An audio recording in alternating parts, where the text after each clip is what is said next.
Good morning, traders. Welcome to this Admiral Markets webinar, where we take a look at price action is our focus of today.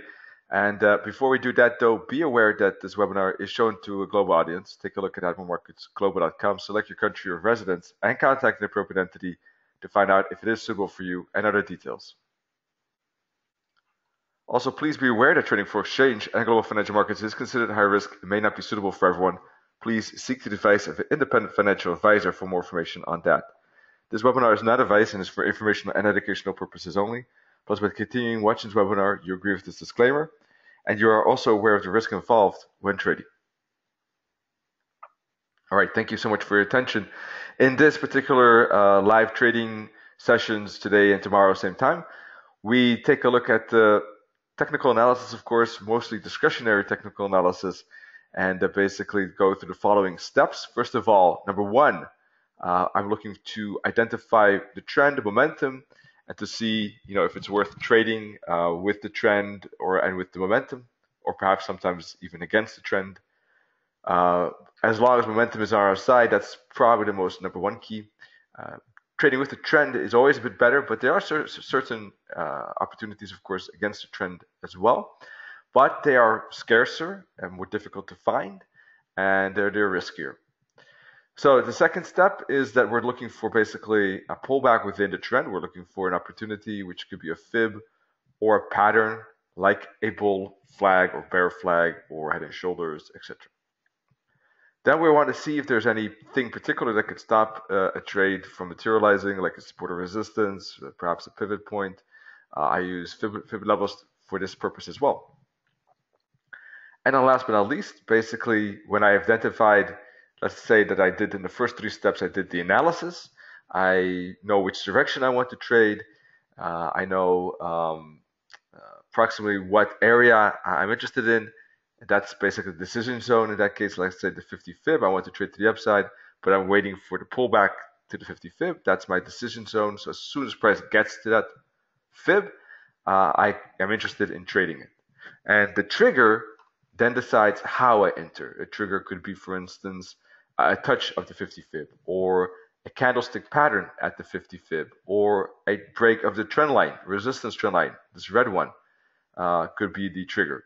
So just because price is in uptrend and has retraced, that's great, but the trigger really is the last kind of thing I'm looking for to enter a setup. And then I calculate the reward to risk and see if it all adds up for a trade.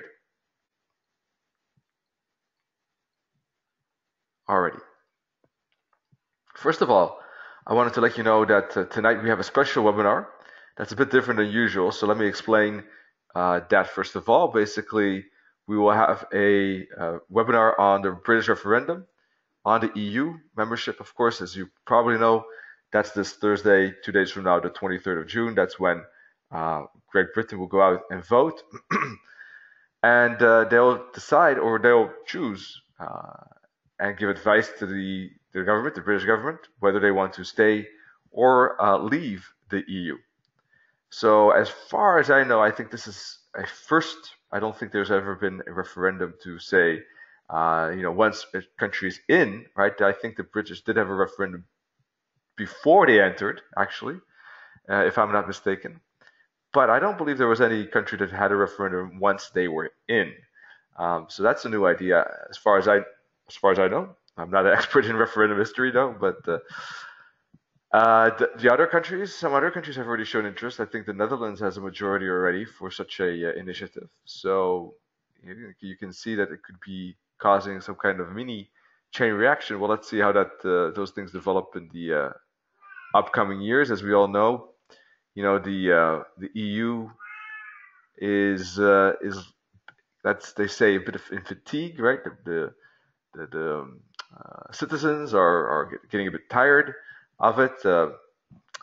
Well, that's it's twofold. There's always two sides to the coin. The lack of perhaps democratic, let's say, transparency in a way. Of course, people can vote for the European Parliament, but their powers are a bit limited, so there is not as much democratic control, perhaps, is the argument. And for people that don't like the EU, the bureaucracy, there are a lot of people who still like it due to the fact that it does bring good trade deals and prosperity and also security, of course, in a way, because as we're seeing a time of relative stability and security in Europe. So, there are a lot of things to say. Fact is, though, that there is a bit of EU fatigue, and I guess it's up to the EU and the member states to help, work on that and try to improve that. So this is going to be an interesting development from a lot of perspectives. But that's something we're going to talk about tonight. Also, specifically about trading perspective. All right. So tomorrow strategy again, and then fibs on Thursday. I think that we won't have the result by Thursday as we have this fib webinar. Maybe we'll have some idea what the result will be, but I would guess we don't have the results by then. I think that would, I don't know, probably be somewhere. I don't know how long the polls are open. Maybe throughout Thursday or maybe even Friday morning before we get the full scale, the full results. So time will tell how that will go. It's really, really close at this point. If I had to make a guess, I would still say stay because I don't know what you think, but I'm curious actually. But I think that even if it's close, people will still, the undecided voter, I think, will rather gravitate towards the vote that doesn't cause as much change. I think people are not, that, let's say, generally open to change. I think they automatically still, when undecided, rather tiny bit prefer what they have now. Let's say a bit more keep it as it is than choose for change. So I think that the undecided vote or the group is around 11%. That's a very sizable group still. They can definitely swing it either way, and I think for them it'll probably be a tad easier, marginally easier perhaps, to vote on stay. So I'm going to ask you here. We got a couple of people in the webinar. That's great. What do you think? What do you think they will vote? Stay or leave? Let's see what we have, what our audience is thinking, and we'll see if that matches with what I think. From a calendar perspective, we got meeting minutes from Australia. We have ZEW economic sentiment. Otherwise, just some green and yellow events. Nothing special. All right.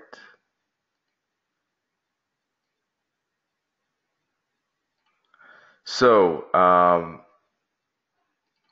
Bob says by a whisker, and that is going to be close. Bob is from the UK and thinks it's going to be leave. So that's let's say a position or opinion from up close, right? Because Bob is in the UK or lives. I'm not sure if he's in right now in the UK, but lives in the UK. Ronald and Edith both say stay, and I have a feeling that they're not from from UK, right? Or Edith, I know for sure. So I think that I do notice a bit of difference. That I have a feeling that people from outside of the EU tend to vote quicker on stay, and people from within the UK, it seems to be really indeed even a bit more leave or very close to a balance. So that's always a bit of interesting difference. All right, so what do we got here? We got the euro dollar. Well, first of all, I am not going to be going around in circles here. I'm not a big fan necessarily of trading this week at all. But if I do trade, then that will be today and tomorrow, and it's not going to be on Thursday. You never know with all these results that could be coming out at any point, or Friday. I guess it's going to take some time before results will be announced, but still, I mean, anything can really, any kind of news, any kind of news release or headline could basically push it in any direction. And there's a lot of volatility, and the market is going to move less and less regarding technicals. So as I'm not trading any rumors, I'm not trading any headlines. I want to trade technicals. That's my focus. So for me, if the environment like that becomes less technical, what I do expect, then it's just less interesting for me, and I'd rather sit on the sidelines. For me, it's always best if market responds to technicals, price action, and less so to necessarily news events, or calendar, basically announcements, right, regarding news, the data, for instance. Those are all less interesting for me. So anyhow, so that's a disclaimer beforehand. From a price action point of view, last week we had a bit of a up and down, basically. Hourly chart, you can see that very well. Sorry, let me stick to this for a second.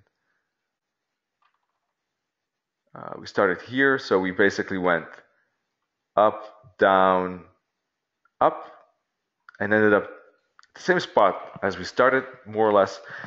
And that's what I expected. Basically, using this weekly chart, I expected that, as I said in the recap video. And the reason was we had a bearish candle here and a bullish candle here. So I was actually thinking we'll retrace part of that bearish candle, see rejection because of that bearish candle, move down, but not break this bottom, which would be support, and we'll see a bounce up. So that whole up, down, up expectation, the reason why I thought that this was let's say the path of least resistance, was simply using price action and candlesticks on a weekly chart. So today's focus is candlesticks. So this is how you can easily use such candlesticks to make an expectation even within the week. We're using weekly candles, and we derived actually a pretty accurate story, a development of price throughout that week using these weekly candles.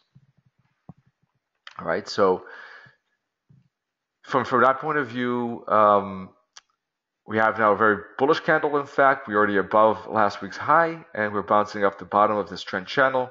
So that seems to be a continuation of the uptrend the very shallow uptrend that we've seen already for quite a while, already about 6 months. Very slow, but it is moving up, and we could say that if price breaks through this orange trend line, then we could even have a breakout to the upside. The first target would be 115, which is the 78.6 fib. Price did stop at the 61.8 fib, as you can see here. So that would be the next target. If price breaks above that, then 115.50, then 116. There are very small gaps here, I know. That would only be basically interesting for some intraday trades. Once above 116, then price could challenge this top at 117. All right, so there are a lot of small spaces. That's just because there are a lot of resistance levels on the left here that play a factor. And every time price has gotten into that zone, it's faced a lot of struggle. We've seen it time and time and over and over again here.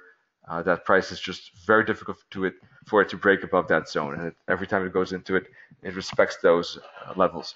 So from that point of view, it could do that again. All in all, of course, we still have this momentum going on. We still have basically, from a larger perspective, this is just a sideways zone, despite the uptrend that we see here. Price is moving shallowly, as we already said. And if we zoom out, you can see that it's actually part of a bigger consolidation zone, which is, in my opinion, still a wave 4 due to the corrective. Those can be very long and can take considerable amount of time. Due to the impulse, I still consider this a wave 3. The wave 4 could end, I would say, either, for instance, if there is a Brexit, which could send the euro-dollar down along with the pound-dollar,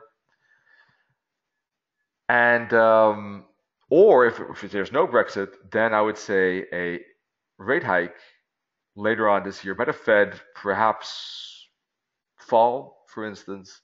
That could also mark the end of this, and we could see a continuation of the downtrend. It doesn't have to go very far. It depends on how many rate hikes we will get. At this moment, it doesn't seem like we'll get many. So we might get only one this year, and in that case, maybe price just barely makes a lower low at parity, and that's it. That doesn't have to go far. Last year, December, the market was expecting basically a lot more rate hikes, right? They were expecting perhaps 3. Well, that market environment, that dynamics didn't play out, and that does not surprise me, to be honest. I think that it is a tough story for the Fed, a tough decision to start increasing rapidly, aggressively, when the rest of the world is really having struggles and troubles. So I don't think that's easy to I mean, normally the Fed is the first one to move. That's true. But this particular environment of the global economy seems to be more difficult, perhaps, than other cases and other times in history. So, that one hike, to round it up, basically to make the circle complete.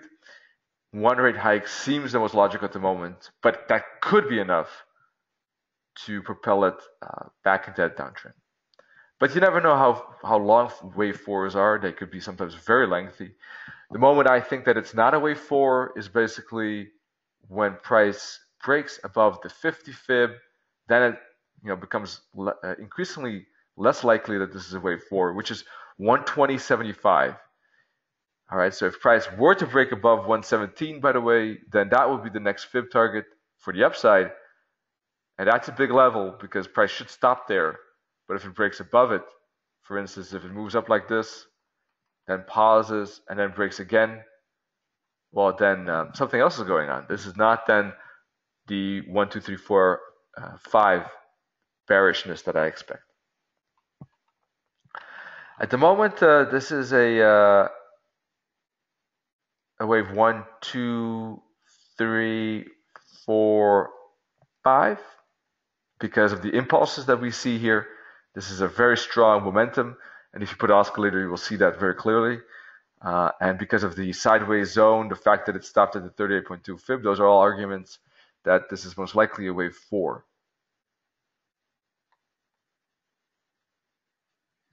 All right. Basically, you can use momentum and correction to have a better understanding of waves as some. So, if price is moving corrective, for instance, like this, these are basically swing highs, swing lows, right? And each swing high, swing low, all three of them have a certain character. One is more impulsive, one is more corrective.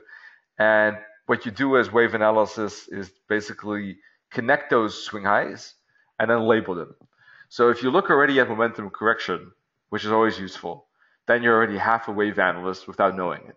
Because in that case, you're already trying to interpret the swings and the character and the nature of the swings for your trading purposes. The only difference with wave analysis is that they label them and try to understand, they try to connect all those swings and try to make a story out of it so that they have a better anticipation of what the next swing could be. That's basically the difference, which is, I think, not even that big of a step if you're already looking at impulse and correction. All right.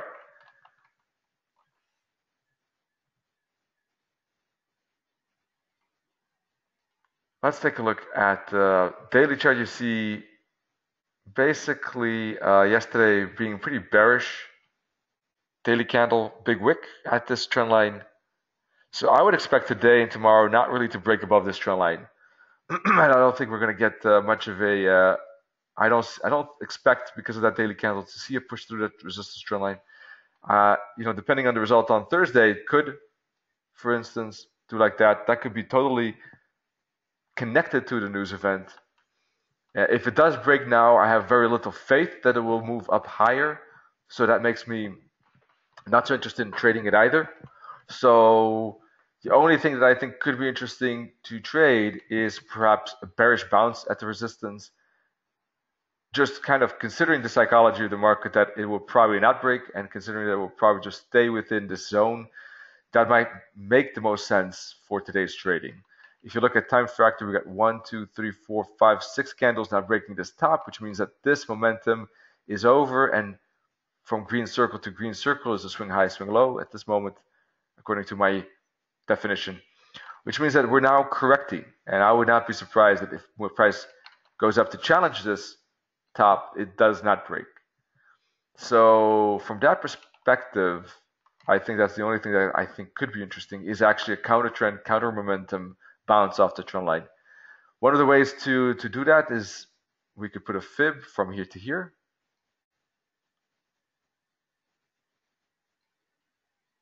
And I think a deep fib like the 78 or the 88.6 fibs at around 113.65, 113.73 could be bouncing spots. Now those fibs themselves could be already, of course, stopping price. This is a small fib. It's only a fib on the hourly chart. So we'll have to see if those fibs are respected. The other way would be to wait for price to respond to those levels. Wait for instance, an hourly wick, for instance, here that hits the 78.6 fib like a pin bar. The other could be to wait for two bearish candles that appear after hitting the 78.6 fib. That would be another confirmation that this upside is a correction, and we could see follow through down to 112.50, which is the minus 61.8 target. So we can keep an eye on this euro-dollar hourly chart as it moves up. Hopefully, just a few more pips, 18 more pips, and it would hit that level that I'm interested in. That's basically my decision zone, and the trigger could be, for instance, the candlestick pattern. Now the pound is at resistance, but it's breaking through resistance. In fact, the pound has a lot of resistance here. It has long-term trend lines coming in as well, and seems to be pushing through that. Last week, we were not able to break through 140, the support level, and once we hit 140, we got a big wick, and then a lot of upside. And while that seems to be at least part fueled by a return of the Remain vote that was down suddenly significantly, although it was ahead in all the months before that. I'm looking at the poll of polls basically, and that's this here. And you can see that the Remain camp was ahead. This was the first time that the Leave camp was ahead, except there was a tie at certain spots, I guess, here and here and here, right? But this was the first time that the Leave camp was ahead, and now they're back to even. So maybe that fueled it, let's say, but at least part of it could have been the reason. In any case, price really bounced a lot. There was a lot of bullish momentum. And price is now back at resistance, but it seems to be pushing through that. But the pound, who knows why and how the pound is moving because of the upcoming referendum. It's a really difficult pair. If it does break through these trend lines, it could have space up to 150 where you have Fibonacci levels. But how and when to trade it, I don't know. I don't think that makes sense. I was looking for basically a corrective triangle here or some kind of bull flag, and a break of that still might have made sense. Now, this was a bit smaller pattern than I was really looking for. This was, more like a 15-minute pattern, 15-minute contracting triangle. I was looking for a bit bigger pattern on the hourly at least, not on the 15. So I did not trade this. So I don't see any particular trade at this moment. Maybe, no, I don't think it's anything interesting at this point. But if you see something different, let me know or send me a screenshot and we can discuss that. Dollar yen broke these trend lines, but struggled with double bottom. Interesting enough. I don't see the momentum is up, but the trend is down. I wouldn't want to trade it. It's right at resistance. So if anything, I think the 61.8 fib still is good for looking for a turnaround. All right, but not here. We got bullish 4-hour candles. So in fact, if this one closes something like that, there's a good chance the price can retrace to 105 or 105.50 indeed. Two bullish candles like that is often a good sign of a momentum shift, of the end of a downtrend.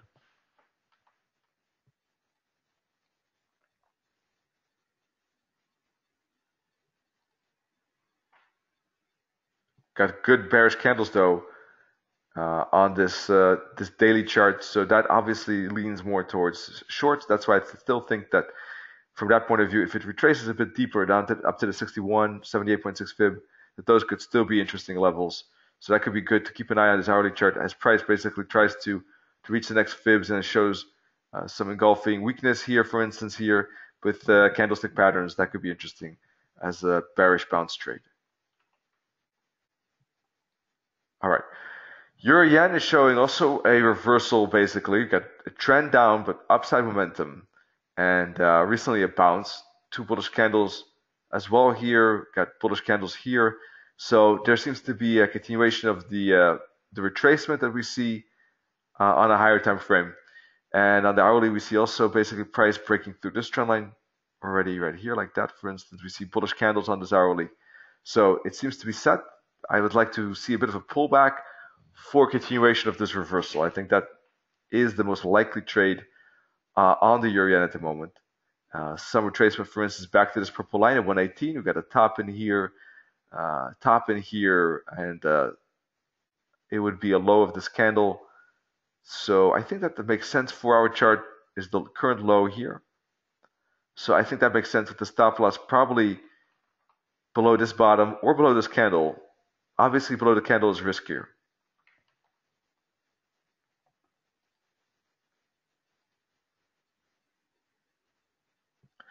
Now this is once again, it's a reversal trade, so we would not want to aim higher than 120, which is the high of last week's weekly candle. You don't want to go above that for the moment. That is definitely a spot where price will bounce. In fact, you might even want to think about looking for a small reversal trade from 120 because that could easily be a bouncing spot. All right, we're now at 118.50, so that's still a bit higher, but 120 definitely looks like a good resistance.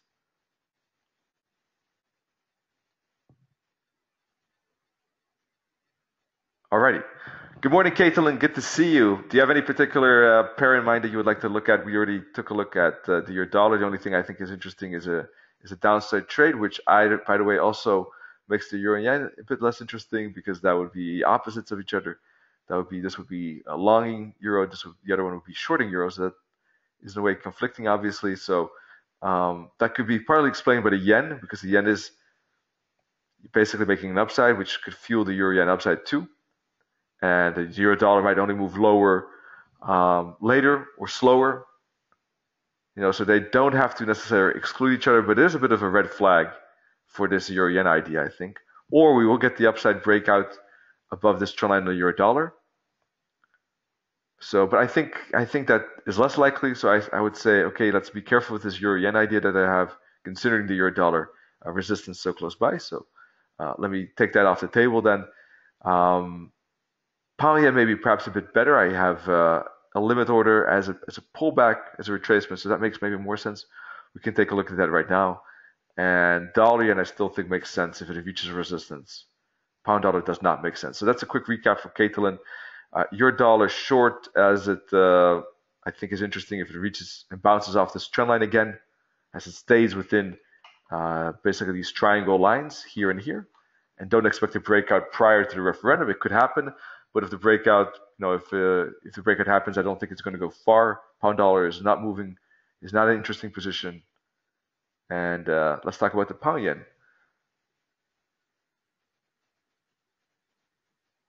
Yeah, exactly. That's why I also said in the Caitlin that trading this week could easily be skipped if you want, and if you do, then be careful.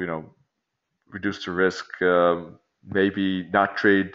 Maybe trade today, but not on Thursday or Friday. So yeah, those are things you definitely want to keep an eye on and be careful of. But otherwise, great that you're here. Happy to see you. Indeed, it was a long time ago, indeed. So that's great. So yeah, it's going to be maybe a bit more boring webinar because I'm also not that excited about most of the time frames, most of the structures, just because price is not moving that or could basically become less technical, right, as the days and hours develop. So that's always less interesting. But I mean, from the pound yen perspective, I think that this one does seem appealing to me, just because the pound USD versus here is nicely breaking further. It's good bullish price action. Of course, that could at any point, see a retracement, but at the moment that looks good. Now, especially this daily candle. It's totally different than the euro dollar. The euro dollar has a big wick. It is bearish. This is bullish, strong close near the high. So that is basically a totally different story, totally different psychology behind this daily candle on the pound than the euro, and that probably is at least part, as I said, due to the referendum. So from that point of view, pound yen, it too. Let's take a look at the weekly, I guess. It has a bit of a wick here. It is already above last week's high. So, those are two big things already. Big wick, break above the high. We see a gap, but otherwise two bullish candles as well. Break above high as well, right? On the 4-hour chart, we see this is momentum. Price is still in momentum. This is one continuous push. We don't have any significant pause since this spot basically within the uptrend, right? Within the bullish momentum. This is ongoing because every 5 candles we've seen a higher high. All right, so from that point of view, this is looked like a good strong candle, which is why I thought that if price retraces back to that level, we got some other support levels to think about. But primarily, I thought that this candle was not retraced, so a hook back to that level I think was a high. If it gets there, I thought it was a high chance of a bounce and continuation without breaking necessarily this little small demand zone, supply and demand zone, right here on the 15-minute chart. And you can see that there's also some support levels coming in after breaking this resistance. So if price got back to that level, I thought it was a high probability bouncing spot for a continuation up. That's why I had a pending order there. But price has not made that retracement. It's continuing higher. I'll keep it there for the moment. If it gets there, I'm still interested. The chance that it will get there seems less likely now, but you never know. This 4-hour candle has not closed yet, which means that as soon as it does, it will also get a retracement. And that retracement, depends. It seems a bit deep where I have the pending order, so it could be a bit higher, maybe halfway that candle. I could even keep it there because sometimes candles like that do get strong retracements, do see price going all the way against the candle and bouncing off the low. So it depends really how aggressive you want to be with the setup. If you think there's a lot of potential, if you think there's a good R2R even with a higher buy limit, then yeah, you can put a fib on that candle and put the pending order at the 38.2 fib or the 50. If you're less interested in that trade, and you can be a bit more demanding, you could be a bit, let's say, a tougher negotiator with the market, and you could say, okay, I'm only interested if price retraces back to a deep fib, because then I get a better discount. So it's a bit like shopping around as a consumer, looking for the best bargain hunt deals. It's always like that. If you need something right now, you're going to pay a bit more. Whereas if you don't need it and you're waiting for the discount to happen, you can wait months and months and months, right, until the sale is available, and then you buy it and you get the discount because you had time on your side. Same as for the market, same principle about, in a way, buying and selling is valid here. If you want it badly, you're probably willing to pay a bit more and a worse price because of that. So if this 4-hour candle closes anywhere with a close near the high like this, it's a good breakout. It's a good continuation candle. It's strong, good size, little wick. Then I think it's a decent idea to look for retracement of that candle for continuation up. As long as we don't get any bearish candle, as long as the next candle is a pin bar, is a doji like this, but is not a bearish candle like this, all right, anything but that should be good for continuation. If we do get a bearish candle like that, it could be better just to exit at small loss or break even or small profit.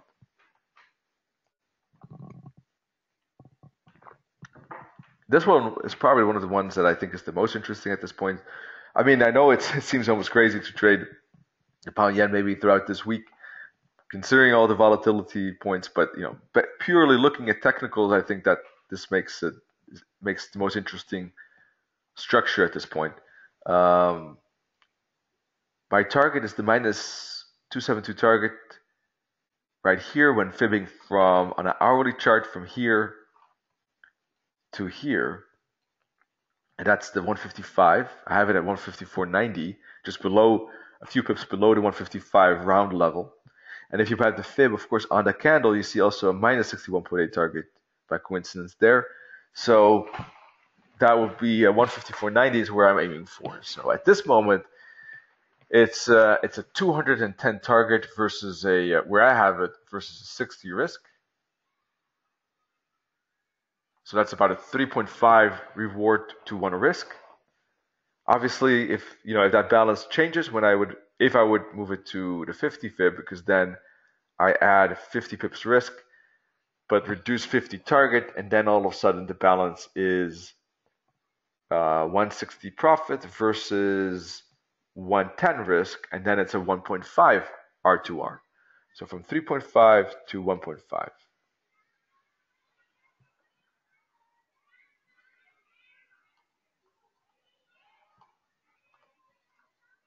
All right. 1 second, folks. Just give me a second.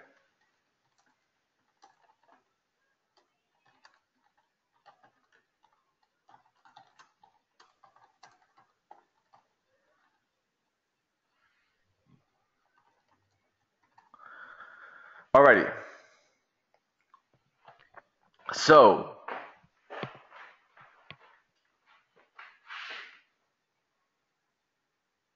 what else? We got the Aussie to look at. Aussie, I was hoping for a pullback into this zone, but price is just continuing.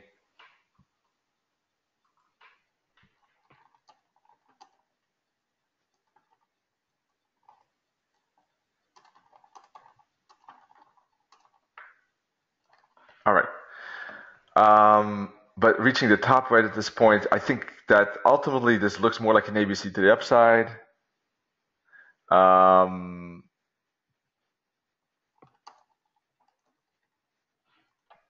and I think that 76 and 77 could be targets.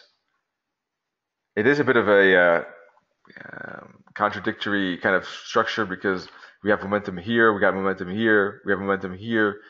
So you could look at it both ways. Is this the pullback from more upside, or is this the pullback from more downside? So from that point of view, it is basically a bit difficult. I think we're reaching this top. I don't think that this particular spot is very interesting. Now, if we break above that top, perhaps, I don't know, show a bit of a pattern above it, and then break that triangle, that could change things. Or if it still dips maybe down here, that could also change it. At this point, I don't like it that much, neither for up or downside. Let's see if the Kiwi is a bit different.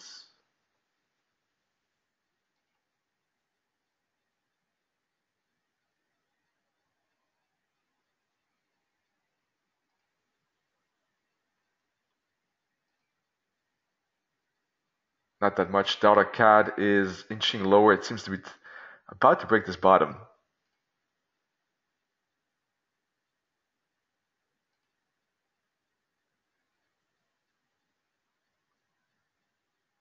And we do have 2 bearish daily candles, which means we didn't break this top, and a big wick here. So that is more and more likely to be a retracement for more downside, I would say. We got bearish candles, a big weekly wick.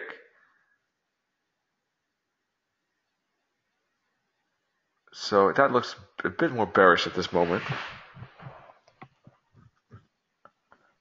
But I'm not sure how I would have traded at this point. I don't think there's anything particularly interesting at this moment. I don't see that I would want to jump in right now.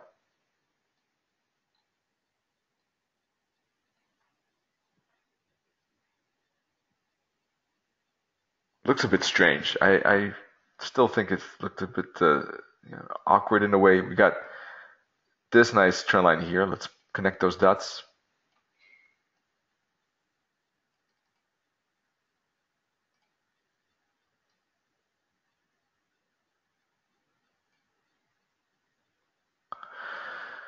Well, I guess the 4-hour chart could be the best to look for a 4-hour candle that can post or break below this bottom, 127.75.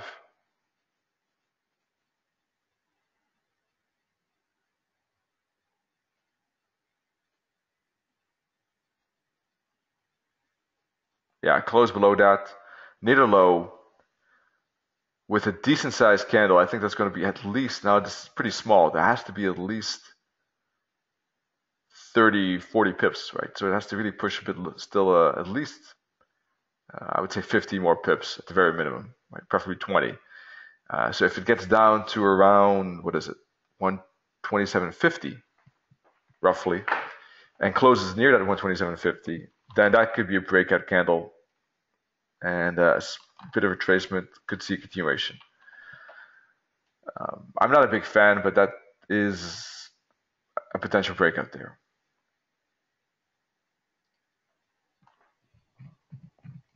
All right, Euro AUD does not look that interesting, but is slowly but surely turning around on this weekly chart. It's been pretty choppy. It's kind of like in a triangle at this point, and seems to be bouncing off the resistance top at this point. But this 4 hour world is very, very choppy as well. So kind of get a channel here like that. That seems to be the sentiment.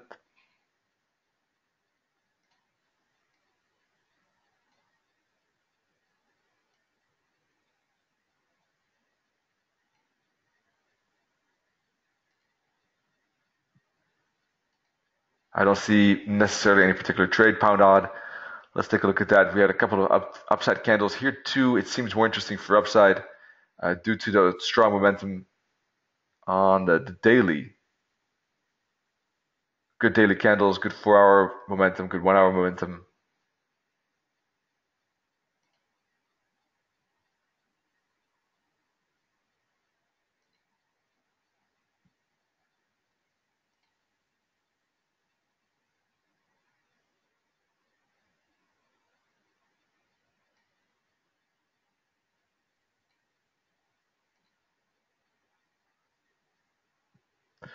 And probably would need price to go back to 195-ish, 194.75.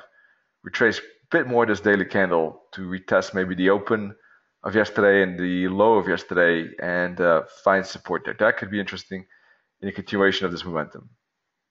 But once again, this is very highly impacted by pound, all kind of pound news events and volatility and rumors and data. So that is also a bit difficult. So I think, I don't see much except maybe the euro dollar as it moves up, basically a rejection of resistance of the triangle. I see potential for the dollar yen to move back down at 115 or 115.50. The pound yen to move up higher if it dips down as a continuation up to 155. And otherwise, maybe euro yen 120 downside. That's a strong level. But otherwise, I don't see much at this point. The rest do not seem that interesting for me at this point. So I think that's about it. We can basically wrap it up. I think unless you have any questions, let me know. Otherwise, we have a special webinar, of course, for you. We have a British referendum on the EU membership, how to approach it from a trading perspective. All right, so that's tonight. Bit different time though, 1 hour later at 5 p.m. GMT, which is 6 p.m. UK time, which is 7 p.m. Central European time. Tomorrow we have strategy, same time, same place. So we'll be looking at fractals. And Thursday we're going to take a look at Fibonacci in a two-part series, this week Thursday and next week Thursday.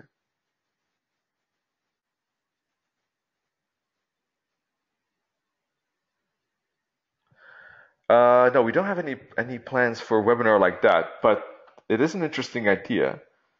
So let me write that down. Let's see how I do the analysis. Great job. Thank you so much for the idea and feedback, because we always like to hear from you. I mean, sometimes I've never thought about this, for instance, so it's always great to see different perspective. Sure, of course. Any questions, by all means, please let me know. By the way, if you're interested or if you would like to ask any questions regarding the Brexit, and you're on Twitter, just feel free to use this hashtag at AMBrexitFAQ. Let me put that here.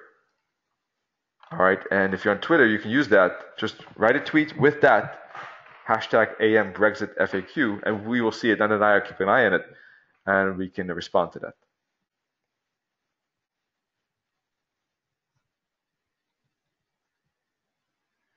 Well, I'm more conservative, so I would probably opt for taking profit rather than hedging. It's difficult to exactly estimate how the market will respond. We're going to be talking about that tonight. But it could be very wild and very volatile, but might also maybe not be as bad as we think. But definitely we should think about that potential that it could be big. So we're gonna have to see. I mean, last week, but from that point of view, it's better probably to be in any case if you're doubting, rather choose for a bit safer option than for the riskier option. Let's say.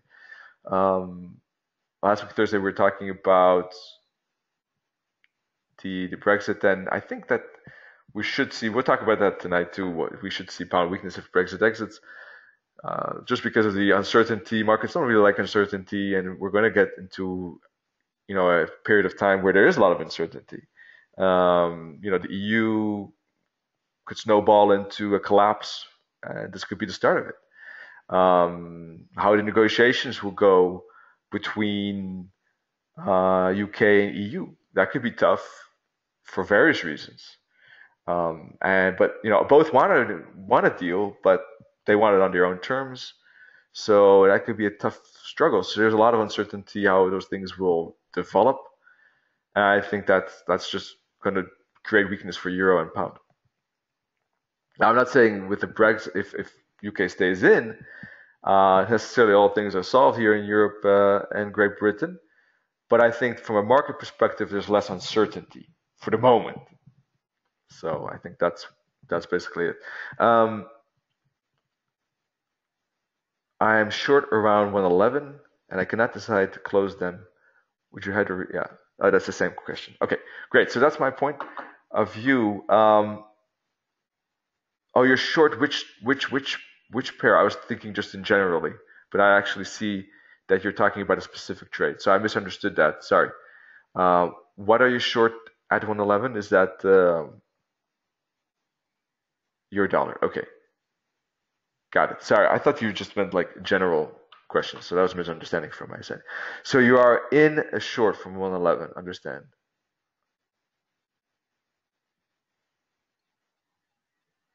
Yeah. That's always annoying, isn't it? If you get stuck in a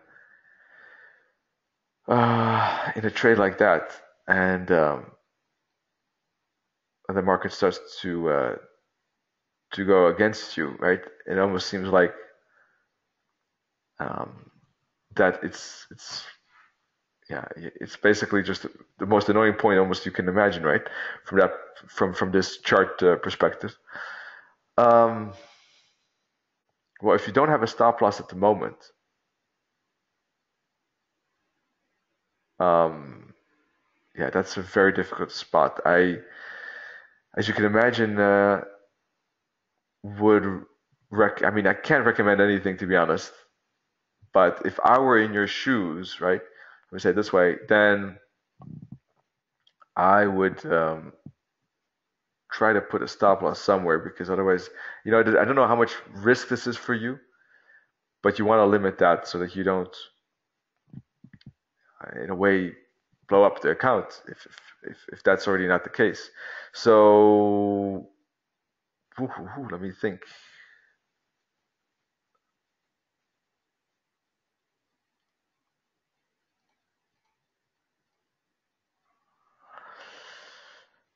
The thing is that any level could have some disadvantage, but I think that considering yesterday's bearish candle,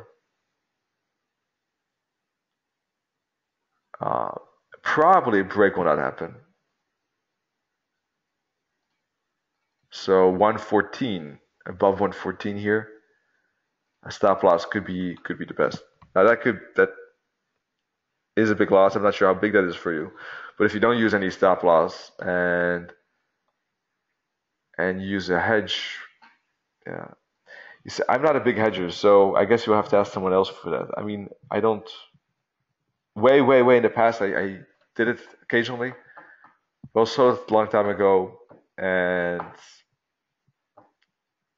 I'm just not a big fan of hedging, so I'm a bit biased. So I don't know what to say. I think that's a tough one. Maybe you want to ask Nennet what he thinks. I personally rather use stop losses than hedges, but that's maybe not the best in this case. I don't know.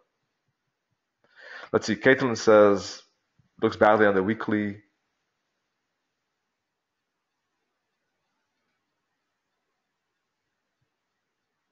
Yeah, it does look bad on the weekly indeed. This uptrend channel, pin bar.